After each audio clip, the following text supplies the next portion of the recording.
Hello everyone. In this video, I'm going to start one concept of Python programming language and it is functions. तो इस video में मैं functions topic Python programming language से related start करने जा रहा हूँ। सबसे पहले यहाँ पर दे रखा है इंट्रोडक्शन। तो जैसे कि हम जानते हैं कि Python शेल हमें 2 डिफरेंट मोड्स प्रोवाइड करता है Python प्रोग्राम्स को डेवलप करने के लिए। फर्स्ट है इंटरैक्टिव मोड और सेकंड है स्क्रिप्ट मोड। अभी तक हम प्रीवियस वीडियोस में देख चुके हैं कि कैसे हम इंटरैक्टिव मोड का यूज कर सकते हैं Python प्रोग्राम्स का एग्जीक्यूशन करने के लिए। अब इसके बाद यहाँ से हम स्क्रिप्ट मोड पर काम करने जा रहे हैं क्योंकि स्क्रिप्ट मोड के कुछ बेनिफिट्स या एडवांटेजेस हैं इंटरैक्टिव मोड पर। और ये एडवांटेज क्या है कि स्क्रिप्ट मोड में हम अपने प्रोग्राम को डेवलप करके उसको सेव कर सकते हैं और फ्यूचर में जब भी हम उस प्रोग्राम को एक्सेस करना चाहते हैं उसको एक्सेस करके हम उसको एग्जीक्यूट कर सकते हैं। तो ये फीचर हमें स्क्रिप्ट मोड में मिलता है, लेकिन ये फीचर हमें इंटरैक्टिव मोड में नहीं मिलता है। अब स्क्रिप्ट मोड में जो भी हमारा कोड है वो कोड हम एक फंक्शन में टाइप करते हैं और उसके बाद हम अपने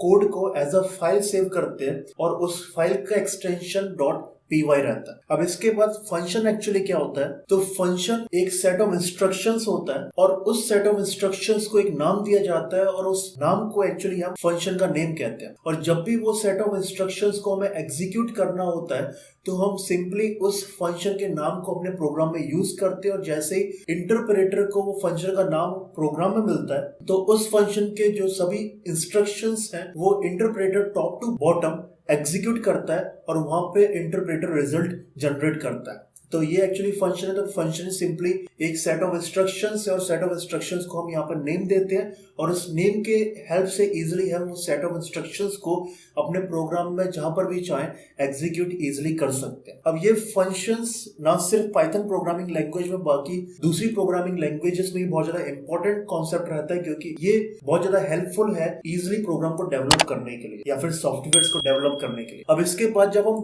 पाइथन प्रोग्रामिंग लैंग्वेज की बात करें तो पाइथन प्रोग्रामिंग लैंग्वेज में फंक्शंस को 3 कैटेगरीज में डिवाइड किया गया है।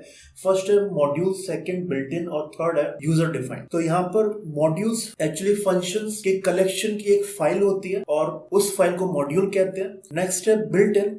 तो पाइथन में कुछ फंक्शंस अवेलेबल है, उन फंक्शंस को डायरेक्टली हम अपने प्रोग्राम में यूज करते हैं और वो फंक्शंस को हम बिल्ट इन फंक्शंस कहते हैं। और नेक्स्ट है यूजर डिफाइंड। तो यूजर डिफाइंड वो फंक्शंस है जो कि यूजर खुद अपने प्रोग्राम में डेवलप करता है। तो यहाँ पर इस वीडियो में हम मॉड्यूल्स को डिटेल में देखने जा रहे हैं। तो सबसे पहले यहाँ पर मॉड्यूल्स क्या होते हैं, तो मॉड्यूल सिंपली एक फाइल है और इस फाइल में बहुत सारे फंक्शंस की डेफिनेशंस होती है और जब भी हम एक पर्टिकुलर फंक्शन को अपने प्रोग्राम में यूज करना चाहते हैं तो सबसे पहले उस फंक्शन की डेफिनेशन जिस मॉड्यूल में अवेलेबल है उस मॉड्यूल को हमें अपने प्रोग्राम में इंपोर्ट करना पड़ता है और उसके बाद ही हम उस मॉड्यूल के फंक्शन को अपने प्रोग्राम में यूज कर पाते हैं। अब यहाँ पर 2 मेथड्स दे रखे हैं किसी भी मॉड्यूल को अपने प्रोग्राम में इंपोर्ट करने के लिए या फिर एक्सेस करने के लिए जिससे कि हम उस मॉड्यूल के फंक्शंस को अपने प्रोग्राम में इजीली यूज कर सके।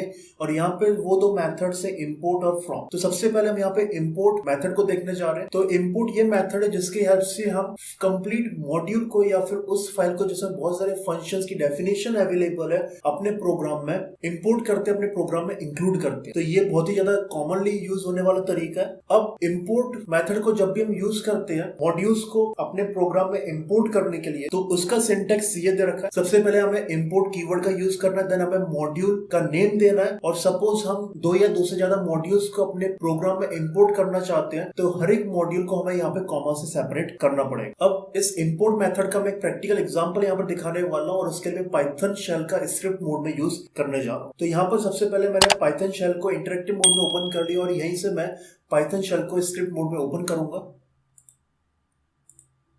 तो यहाँ पर मैंने पाइथन शेल को स्क्रिप्ट मोड में ओपन कर लिया और सबसे पहले मैं यहाँ पर एक मैथ मॉड्यूल को अपने प्रोग्राम में इंपोर्ट करूंगा जिससे कि इस मैथ मॉड्यूल का जो SQRT फंक्शन है जिसकी हेल्प से हम स्क्वायर रूट कैलकुलेट करेंगे उसको मैं यूज कर पाऊंगा। तो सबसे पहले इंपोर्ट और इंपोर्ट के बाद यहाँ पर हमें मेंशन करना है उस मॉड्यूल का नेम जिसमें हमारा फंक्शन अवेलेबल है और उसका नाम है यहाँ पर मैथ।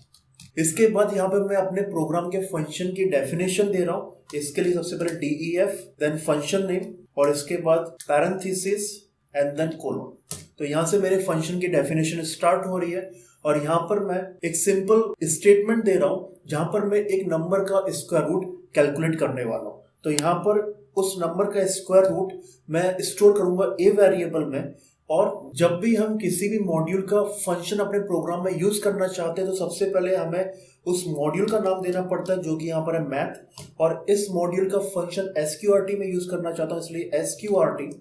और देन हमें यहाँ पर पैरेंथेसिस में वो नंबर देना पड़ेगा जिसका मैं स्क्वायर रूट कैलकुलेट करना चाहता हूँ, वो नंबर है 49, और ये स्टेटमेंट यहाँ पर कंप्लीट हो रहा है। तो इस तरीके से हम इंपोर्ट मेथड के हेल्प से सबसे पहले मॉड्यूल को अपने प्रोग्राम में इंपोर्ट कर सकते हैं, और उसके बाद module name dot function name की हेल्प से हम उस फंक्शन को कॉल करके अपना ऑब्जेक्टिव यहाँ पर कंप्लीट कर सकते हैं। तो इस स्टेटमेंट के अकॉर्डिंग सबसे पहले यहाँ पे जो मैंने 49 वैल्यू दी है स्मॉल ब्रैकेट के अंदर, तो यहाँ पर स्मॉल ब्रैकेट्स को पैरेंथेसिस बोलते हैं। तो पैरेंथेसिस में 49 जो वैल्यू है ये एक आर्ग्यूमेंट है, और एसक्यूआरटी फंक्शन इस आर्ग्यूमेंट वैल्यू 49 का स्क्वायर रूट कैलकुलेट करेगा, और उसके बाद स्क्वायर रूट का जो रिजल्ट है वो ए वेरिएबल को असाइन कर देगा। तो यहाँ पर इस स्टेटमेंट की वजह से ए वेरिएबल को 49 का स्क्वायर रूट मिल जाएगा। अब इसके बाद यहाँ पर मैं 49 का जो स्क्वायर रूट है उसको प्रिंट करने जा रहा हूँ, सो प्रिंट ए। तो यहाँ पर ये मेरा प्रोग्राम एंड हो रहा है जो कि 49 का स्क्वायर रूट प्रिंट करेगा। अब इस प्रोग्राम को मैं सेव कर रहा हूँ और इसको मैं नाम दे रहा हूँ एग्जाम्पल। और पाइथन प्रोग्रामिंग लैंग्वेज में जब भी हम कोई फाइल सेव करते हैं तो ऑटोमेटिकली उसका एक्सटेंशन .py रहता है। अब इसको मैं यहाँ पर सेव कर रहा हूँ। इसको सेव करने के बाद अब मैं इस प्रोग्राम को एग्जीक्यूट करने जा रहा हूँ। उसके लिए मुझे इसी विंडो पे Ctrl+F5 प्रेस करना है, और मैं यहाँ पर आ चुका हूँ। अब इसके बाद मैं यहाँ पर फंक्शन को कॉल करूंगा जो कि मेरे प्रोग्राम में अवेलेबल है। तो उस फंक्शन का नाम है एग्जाम्पल, और यहाँ पर हम देख सकते हैं जैसे कि मैं अपने प्रोग्राम में स्क्वायर रूट कैलकुलेट कर रहा हूँ 49 का by using math module and SQRT function. So that's why here I am getting square root of 49 7.0। तो ये यहाँ पर एग्जांपल है कैसे हम इंपोर्ट मेथड का यूज करके मॉड्यूल को इंपोर्ट कर सकते हैं, और उसके बाद हम उस मॉड्यूल के फंक्शन को अपने प्रोग्राम में इजिली यूज कर सकते हैं। लेकिन यहाँ पर जब भी हम इंपोर्ट का यूज करके कंप्लीट मॉड्यूल को अपने प्रोग्राम में इंपोर्ट कर रहे हैं तो यहाँ पर इसका एक ड्रॉबैक रहता है कि हमारे फाइल का साइज इंक्रीज हो जाता है, क्योंकि वो कंप्लीट मॉड्यूल जिसमें बहुत सारे फंक्शंस की डेफिनेशन अवेलेबल है वो हमारे प्रोग्राम का पार्ट बन जाता है, और इस वजह से ऑब्वियसली हमारे प्रोग्राम का जो साइज है वो इंक्रीज होता है। अब इसके बाद मैं नेक्स्ट मेथड पे जा रहा हूँ जो कि है फ्रॉम। तो फ्रॉम स्टेटमेंट का हम यूज तभी करते हैं जब हमें क्लियर हो कि एक पर्टिकुलर मॉड्यूल का हम कौन सा फंक्शन यूज करने वाले हैं। इस तरीके से हम ये भी कह सकते हैं कि हमारे प्रोग्राम का जो साइज है वो कम रहेगा, क्योंकि यहाँ पर वो कंप्लीट मॉड्यूल हमारे प्रोग्राम का पार्ट नहीं बनता है। यहाँ पर सिर्फ उस मॉड्यूल का जो एक पर्टिकुलर फंक्शन या फिर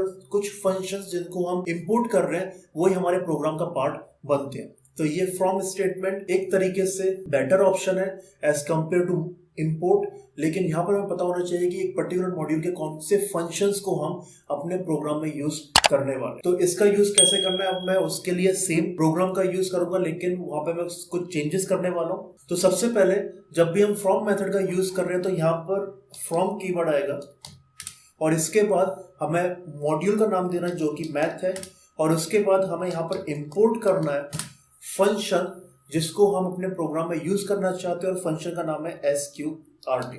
तो फर्स्ट स्टेटमेंट हमेशा इस तरीके से रहेगा जब भी हम फ्रॉम का यूज कर रहे हैं। तो सबसे पहले फ्रॉम कीवर्ड, देन मॉड्यूल का नाम मैथ, देन इंपोर्ट कीवर्ड, और उसके बाद वो फंक्शन हमें देना पड़ेगा जिसको हम इंपोर्ट करना चाहते हैं। इसके बाद अब मैं यहाँ पर अपने फंक्शन की डेफिनेशन स्टार्ट कर रहा हूँ। सो DEF एग्जाम्पल कोलोन। तो यहाँ से मेरे फंक्शन की डेफिनेशन स्टार्ट हो रही है। इसके बाद सेम मैं ए वेरिएबल में इस बार कैलकुलेट करना चाहता हूँ स्क्वायर रूट 81 का, और जब भी हम फ्रॉम मेथड का यूज करते हैं तो उस केस में जैसे कि उस फंक्शन की डेफिनेशन जिसको हमने इंपोर्ट किया वो हमारे प्रोग्राम का पार्ट बन जाता है। तो इस वजह से हम डायरेक्टली उस फंक्शन को कॉल कर सकते हैं। इस बार हमें मॉड्यूल का नाम लिखने की जरूरत नहीं पड़ेगी। तो यहाँ पे मैं डायरेक्टली लिख रहा हूँ SQRT, और यहाँ पर इसको मैं वैल्यू दे रहा हूँ 81। तो इस स्टेटमेंट की वजह से SQRT फंक्शन कॉल होगा जिसको हम पहले से ही अपने प्रोग्राम में इंपोर्ट कर चुके हैं, और ये 81 का स्क्वायर रूट कैलकुलेट करेगा 9, और 9 वैल्यू ए वेरिएबल को यहाँ पर असाइन कर दी जाएगी। यहाँ पर मुझे एक स्टेटमेंट और देना है जहां पर मैं प्रिंट करूंगा ए वेरिएबल की वैल्यू को। सो प्रिंट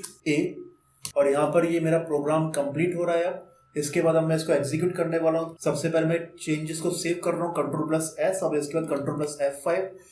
यहाँ पर मैं इंटरैक्टिव मोड पर आ चुका हूँ। इसके बाद मैं फंक्शन को कॉल कर रहा हूँ। सो एग्जाम्पल, और यहाँ पर देख सकते हैं जैसे कि मैं अपने प्रोग्राम में 81 का स्क्वायर रूट कैलकुलेट करने के लिए एसक्यूआरटी फंक्शन को कॉल कर रहा हूँ, तो यहाँ पर मुझे 81 का स्क्वायर रूट मिल रहा है 9.0। तो इस तरीके से हम इनपुट और फ्रॉम मेथड का यूज कर सकते हैं मॉड्यूल में जो फंक्शंस अवेलेबल है उनको अपने प्रोग्राम में यूज करने के लिए। तो यहाँ पर ये important concept Python programming language का मॉड्यूल फंक्शंस एंड हो रहा है। नेक्स्ट कॉन्सेप्ट मैं नेक्स्ट वीडियो में कवर करूंगा, तो इस वीडियो को मैं यहाँ पर एंड करने जा रहा हूँ।